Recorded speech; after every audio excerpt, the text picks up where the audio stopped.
में किसान संगठनों के साथ किसानों के मसले पर कई दौर की बातचीत हुई है और अभी भी हम बातचीत के लिए किसान संगठनों से कहा है कि इसका समाधान बातचीत के माध्यम से हम निकालेंगे, क्योंकि किसी भी समस्या का समाधान बातचीत के माध्यम से ही निकलता है, वार्ता के माध्यम से ही निकलता है।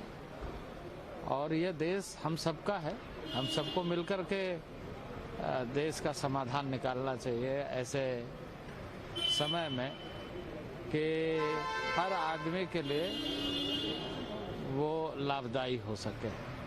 तो मैं आशान्वित हूँ अभी भी कि हम सब मिलकर के इसका सारांश निकालेंगे और इसका समाधान होगा।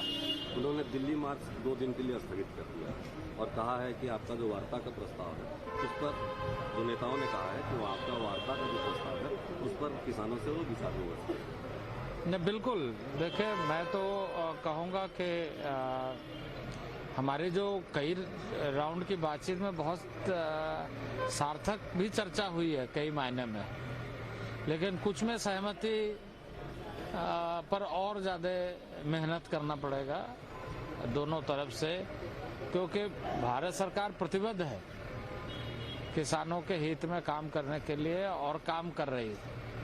आज 2,80,000 करोड़ किसानों के खाते में सीधे डीबीटी के माध्यम से पहुंचाई जाती है।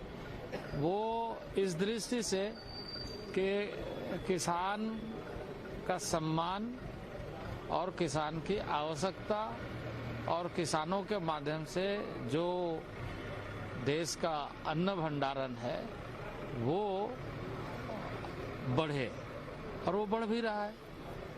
कई वर्षों के आंकड़े को अगर देखेंगे आप नरेंद्र भाई मोदी जी के नेतृत्व में, तो पहले के तुलना में इस शासन में 333 मिलियन टन तक हमारा अनाज बढ़ा है। उसी तरीके से हमारे सब्जियों की खेती में, हॉर्टिकल्चर सेक्टर में बहुत अच्छा, यानी सभी सेक्टर में।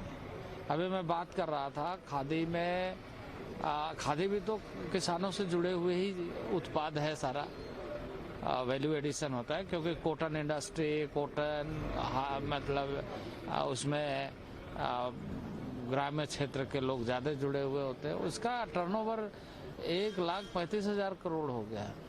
उसी तरीके से कई जो कृषि सेक्टर से जुड़े हुए एलाइड सेक्टर है उसमें अच्छी प्रगति हो रही और उसमें लोग जुड़े हुए हैं।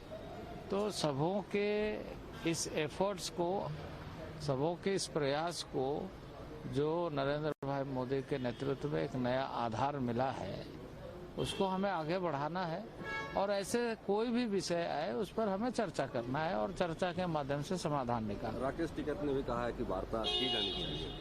किसान नेता राकेश टिकैत ने बिल्कुल, हाँ, बिल्कुल मैंने ये कहा है। और मैं जब चौथे दौर की बातचीत हुई उस समय भी मैंने कहा कि आप बातचीत करके बताइए और फिर हम लोग चर्चा करेंगे। उन लोगों ने ये कहा था कि हम बाकी संगठनों से बातचीत करेंगे और फिर बताएंगे।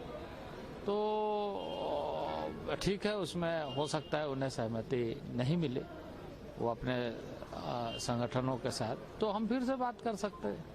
कल काफी हिंसा हुई और नहीं, हिंसा मतलब आप देखिए, अब इस तरह की असामान्य स्थिति ना बने, शांति बनाए रखना चाहिए।